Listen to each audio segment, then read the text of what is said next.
এই কাজটা যদি করেন তাহলে আপনার বাইকের মধ্যে কখনোই জং পড়বে না। এই যে দেখতে পাচ্ছেন ছোট একটা সুতি কাপড় নেবেন, বাইকের ট্যাঙ্কিতে আর জং পড়বে না। বাইকের জন্য মাস্টার সার্ভিস নাকি মাস্টার ওয়াশ? বাইকের জন্য কি আসলে মাস্টার সার্ভিসের কোনো দরকার আছে? মাস্টার সার্ভিসের নামে কিছু কিছু সার্ভিস সেন্টার বাইকারদের গলা কাটতেছে। মাস্টার সার্ভিস গুলো বাইকের মধ্যে কারা করায়? যারা হচ্ছে বাইকিং জগতে নতুন, বাইক সম্পর্কে তেমন কিছু বুঝে না, নতুন বাইক কিনছে, তারাই কিন্তু মাস্টার সার্ভিস গুলা বাইকের মধ্যে করায়। কিন্তু ভাই বাইকের মধ্যে অ্যাকচুয়ালি মাস্টার সার্ভিসের কোনো দরকারই নাই। বর্তমানে কিছু কিছু সার্ভিস সেন্টার দেখবেন অনেক অফার দিতেছে। 900 টাকায় মাস্টার সার্ভিস, 1000 টাকায় মাস্টার সার্ভিস, 1200 টাকায় মাস্টার সার্ভিস, এরকম কিছু অফার তারা দিতেছে। কিন্তু 900 টাকায় 1000 টাকায় পুরো বাইক খুলে সবকিছু খুলে তারপর কি মাস্টার সার্ভিস দেওয়া পসিবল? এগুলো অ্যাকচুয়ালি কোনো মাস্টার সার্ভিস না। তারা শুধুমাত্র আপনার বাইকটা খুলবে, বাইকটা খুললে বলবে ভাই এই সমস্যা ওই সমস্যা, ব্রেক প্যাড গেছে গা, মোবিল চেঞ্জ করতে হবে, এইটা গেছে গা, ওইটা গেছে গা, ক্লাসের তার গেছে গা, ব্রেকের তার গেছে গা, এই সমস্যা ওই সমস্যা, এয়ার ফিল্টার চেঞ্জ করতে হবে। মানে হচ্ছে আপনার বাইকের মোটামুটি সামনের চাকার বেরিং জ্যাম হয়ে গেছে, পিছনের চাকার বেরিং এর জ্যাম হয়ে গেছে, ব্রেক প্যাড যা আছে, মানে আপনার কমপক্ষে মনে করেন যে 8 থেকে 10 হাজার টাকা আপনার বাইকের মধ্যে লাগাই দিবে, যেমনই হোক লাগাই দিবে। এটা আপনাকে একটা বিল ধরাই দিবে। এখন তারা যে 900 টাকায় মাস্টার সার্ভিস দিতেছে, এই 900 টাকায় শুধুমাত্র আপনার বাইকটা খুলতেছে, বাইকটা খুলে সমস্যাগুলো বের করে তখন হচ্ছে আপনার কাছে মালামাল বিক্রি করবে, মালামাল বিক্রি করে টাকা ইনকাম করবে। আসলে এই যে বাইক খুলে এটা তো মনে করেন যে 900-1000 টাকা শুধু খুলছে, মালামাল বিক্রি করলে আপনার কাছ থেকে মনে করেন যে ভালো একটা টাকা ইনকাম করে নিবে। এবং মালামালের দাম তো জানেনি, বাইকের পার্টসের কি দাম, দেখা গেছে লিগাল দাম থেকে আরো প্রতিটার দাম 100 টাকা 50 টাকা করে বেশি পড়বে। তো এইটাই হচ্ছে বর্তমানে মাস্টার সার্ভিসের অবস্থা। বাইকের মধ্যে মাস্টার সার্ভিসের কোনো দরকার নাই। যদি হচ্ছে আপনার বাইকটা নতুনও হয়, আপনি বাইক সম্পর্কে কিছু নলেজ নেন, বাইকের হচ্ছে আপনার ব্রেক প্যাড কখন চেঞ্জ করতে হবে, ব্রেক প্যাড ঠিক আছে কিনা, মোবিলটা ঠিক আছে কিনা, এয়ার ফিল্টার ঠিক আছে কিনা, এই সাধারণ জ্ঞানগুলো আপনি অর্জন করেন। যেহেতু আপনি একটা বাইক চালাইবেন, বাইকটা চালানোর জন্য কিনছেন, তো এই যে সাধারণগুলো আছে, ব্রেকের অয়েল ঠিক আছে কিনা, আপনার যদি অয়েল কুল বাইক হয় অয়েলটা ঠিক আছে কিনা, মানে মোটামুটি এই জিনিসগুলা আপনি সবসময় খেয়াল রাখেন। বাইকের চাকা জ্যাম হয়ে গেছে কিনা, মানে সাধারণ যে জিনিসগুলো, বাইকের মধ্যে কোনো সমস্যা আপনি ফেস করতেছেন কিনা। যদি বাইক নষ্ট হয় তখন বাইকটা ঠিক করানোই বেটার। বাইকের মধ্যে ভাই অ্যাকচুয়ালি মাস্টার সার্ভিসের কোনো দরকার নাই। বাইক যখন নষ্ট হবে তখনই বাইকটা ঠিক করেন। বাইকের মধ্যে ভাই মাস্টার সার্ভিস করে 10 থেকে 15 হাজার টাকা দিবেন, এটার কোনো দরকার নাই ভাই। এই কয়দিন পরে দেখবেন যে আবার যেই লাউ সেই কদু, এই 2-3 মাস চলবে, পরে আবার যেই লাউ সেই কদু। এই জন্য হচ্ছে যেইটা নষ্ট হবে এইটা ঠিক করান। যখন আপনার বাইকটা মেকার বা টেকনিশিয়ান ঠিক করতেছে, এটা খেয়াল করেন কিভাবে কাজটা করতেছে, ওইটা সবসময় ফলো করবেন। তাহলে বাইকের মধ্যে ভাই অ্যাকচুয়ালি মাস্টার সার্ভিসের কোনো দরকার নাই। এখন বলি বাইকের মধ্যে আসলে মাস্টার ওয়াশটা কতটা জরুরি। মাস্টার ওয়াশ সম্পর্কে হচ্ছে সবকিছু বলবো, সেই সাথে বলবো বৃষ্টির দিন, বর্তমানে কিন্তু বৃষ্টির সিজন চলতেছে। তো বৃষ্টির সিজনে যদি আপনার বাইকটা প্রপার মেনটেন না করেন তাহলে কিন্তু বাইকের ভাই হায়াত কমে যাবে। এক কথায় বাইকটা যদি মনে করেন যে 10 বছর বাঁচতো, এটা 8 বছর 7 বছর এই শেষ। তো বৃষ্টির দিনে কিছু টিপস দিব কিভাবে বাইকটা মেনটেন করবেন।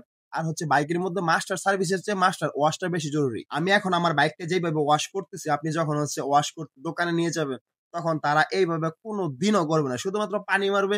কিছু কিছু জায়গায় তো পানি যায় না, এই যে ইঞ্জিনের তলা দিয়া, তারপর হচ্ছে আপনার এই যে যেসব জায়গায় দিয়ে আমি এখন ওয়াশটা করতেছি এইসব জায়গায় দিয়ে কিন্তু কখনোই সার্ভিস সেন্টাররা ওয়াশ করবে না, তারা শুধু পানি মারবে। তো আমি যেভাবে আমার বাইকটার যত্ন করতেছি তারা কিন্তু কখনোই এভাবে করবে না, এটা পসিবল না। উপর থেকে বৃষ্টি পড়তেছে, মানে বৃষ্টির পানি পড়তেছে, আর আমি নিচ দিয়ে হচ্ছে শুধুমাত্র সাবান দিয়ে শ্যাম্পু দিয়ে ডলতেছি, পানির কাজটা বৃষ্টির পানি দিয়ে হয়ে যেতেছে। আমি শুধু চিপা চাপা যে সব জায়গায় আছে সব জায়গায় মানে একদম সুতি কাপড় দিয়ে সুন্দর করে ওয়াশ করতেছি। খালি গায়ে ভাই নাইমা দিছে, এখানে মনে করেন যে বৃষ্টির মধ্যে যত চিপা চাপা আছে সব একদম নিজের মতো করে ওয়াশ করতেছি। এগুলো কখনোই হচ্ছে দোকান থেকে ওয়াশ করলে ভাই এগুলাতে কখনোই হাত দেয় না, অসম্ভব ভাই, এটা তো ভাবাই যায় না। এই জায়গাগুলোতে কখনোই হচ্ছে আপনার ওয়াশ পড়ে না, কিন্তু আস্তে আস্তে কিন্তু বালু মাটি কিন্তু এই জায়গাগুলোতে লেগে থাকে, দীর্ঘদিন থাকতে থাকতে কিন্তু এই লোহাগুলো কিন্তু জং পড়ে যায়। তো এইটাই কিন্তু অবশ্যই ভাই মাস্টার সার্ভিসের থেকে আপনার মাস্টার ওয়াশটা বেশি দরকার। এই জায়গাগুলো আপনার অবশ্যই 2-3 মাস পরে পরে ভালোভাবে নিজের মতো করে ওয়াশ করে নিজের মতো সুন্দর করে ওয়াশ করার দরকার। এই জায়গাগুলো ভাই আপনি যতই মাস্টার সার্ভিস দেন, সার্ভিস সেন্টারে ওয়াশ করেন, এই জায়গাগুলো আপনার হচ্ছে ময়লা থেকেই যাবে। এই জায়গাগুলোতে তারা কখনোই হাত দিবে না। ইঞ্জিনের নিচের সাইডটা, সামনের সাইডটা, পিছনের সাইডটা, এগুলো ভাই নিজের মতো করে ওয়াশ করা দরকার। এগুলাতে সাধারণত কিন্তু ওয়াশ পড়ে না। আপনি যতই ভাই বললাম, আমি তো যতই সার্ভিস সেন্টার থেকে ওয়াশ দেন, এগুলাতে কখনোই ওয়াশ পড়বে না। তো এগুলো নিজের মতো করলে ভাই বাইকটা দীর্ঘদিন থাকবে, দীর্ঘদিন সুন্দর থাকবে, জং পড়বে না। বাইকের মধ্যে জং কেন পড়ে? শুধুমাত্র বালু মাটি যখন এইভাবে লেগে থাকে তখনই কিন্তু বাইকের মধ্যে জং পড়ে। জানি ভিডিওটা অনেকের কাছে ভালো লাগবে না, অনেকেই হয়তো ভাবতেছেন দোকানে গিয়ে 100 টাকা 50 টাকা দিয়ে করে ফেলেই তো হয়।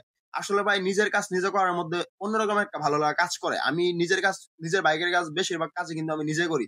আমি যেভাবে এই ওয়াশটা করলাম আপনারা তো পুরোটা দেখছেন, ইঞ্জিন টিঞ্জিন মানে একদম ভিতরে যেই সাইড গুলাতে সাধারণত সার্ভিস সেন্টাররা হাত দেয় না বা ওয়াশ করে না। এই জায়গাগুলো আপনি কখনোই সার্ভিস সেন্টার বা ওয়াশিং সেন্টার থেকে করতে পারবেন না। নিজের মতো হবে না কখনো। আমি যেগুলা করছি এগুলো যদি আপনি করেন তাহলে ভাই আপনার বাইকটা অবশ্যই ভালো সার্ভিস দিবে, সুন্দর থাকবে, এটা গ্যারান্টি। বাইক ওয়াশ করার পর অবশ্যই বাইকটা সুন্দর করে শুকনো কাপড় দিয়ে মুছবেন। নয়তো পানির যে ছোট, ছোট ফোঁটাগুলো আছে এগুলা যদি লেগে থাকে তাহলে কিন্তু এগুলাই ছোট ফুটাগুলো কিন্তু শুকাবে। শুকালে কিন্তু এই দাগগুলা বাইকের মধ্যে থেকে যাবে। মানে হচ্ছে ওয়াশটা সুন্দর হবে না। তো দোকান থেকে ওয়াশ করলে দেখবেন যে সাথে, সাথে কিন্তু মুছে দেয়। মুছে দিলে কিন্তু বাইকটা একটু গ্লোসি হয়, সুন্দর হয়। তো অবশ্যই ওয়াশ করার শেষে বাইকটা মুছবেন। এই কাজটা যদি করেন তাহলে আপনার বাইকের মধ্যে কখনোই জং পড়বে না। এই যে দেখতে পাইতেছেন ছোট একটা সুতি কাপড় নিবেন। সুতি কাপড়ের মধ্যে একটু নারিকেল তেল নিবেন। নারিকেল তেল দিয়ে সুতি কাপড়টা সুন্দর করে ভিজিয়ে নিবেন।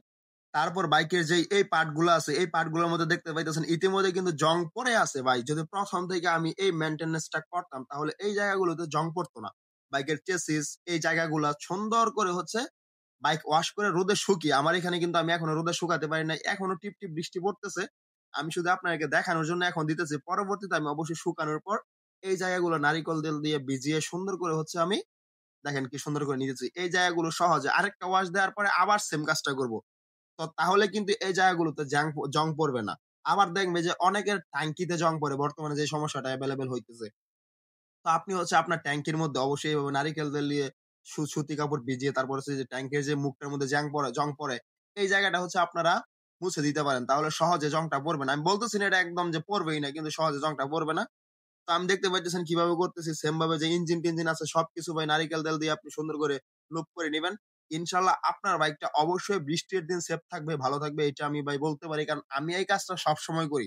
ওয়াশ করার পর যেহেতু আমি বাড়িতে করি, তো আমি এই কাজটা ওয়াশ করার পর সবসময় শুকিয়ে যে উপরে না, উপরে যেই ইয়াটা আছে প্লাস্টিকের কিট গুলো আছে ওইগুলাতে আমি নারিকেল তেল দেই না। ওইগুলাতে দিলে দেখা গেছে বালু আবার বেজে যাবে। তো নিচে যেই সাইড গুলো আছে যেগুলাতে জং পড়ে, অ্যাকচুয়ালি জং পড়ে, বালু কাদা লেগে থাকে এইগুলাতে আপনি হচ্ছে সুন্দর করে নারিকেল তেল দিয়ে করবেন। অবশ্যই বাইকটা সুন্দর থাকবে, ভালো থাকবে, নষ্ট হবে না, জং পড়বে না সহজে। তো আমি এইভাবে করি, আপনিও চাইলে করতে পারেন। এই হচ্ছে আমাদের বাইকের ফাইনাল লুক। আশা করি ভাই আপনি যদি সার্ভিস সেন্টার থেকে ওয়াশ করেন, কখনোই আপনার বাইকের লুক এরকম হবে না। এরকম সুন্দর করে তারা কখনোই করতে পারবে না, এরকম সুন্দর হবে না। তো আশা করি ভিডিওটা অনেকের উপকারে আসছে। যদি ভালো লাগে তাহলে অবশ্যই ভাই লাইক, কমেন্ট, সাবস্ক্রাইব করে দিবেন। যেহেতু বাইক নিয়ে কাজ করি, বাইকের রিভিউ ভিডিও করি, মোটো ব্লগিং করি, তো বাইকের সার্ভিস নিয়ে ভাই একটা ভিডিও তো করতেই পারি। বাইকটা কিভাবে আপনি মেইনটেইন করবেন, কিভাবে ভালো রাখতে পারবেন তার একটা প্র্যাকটিক্যাল ভিডিও আমি করেছি। জানি ভিডিওটা অনেকের কাছে হয়তো গ্রামের চাচাতো ভাই লাগতে পারে, খ্যাত লাগতে পারে। তবে ভাই আমি কিন্তু আপনাদের ভালোর জন্যই ভিডিওটা করেছি।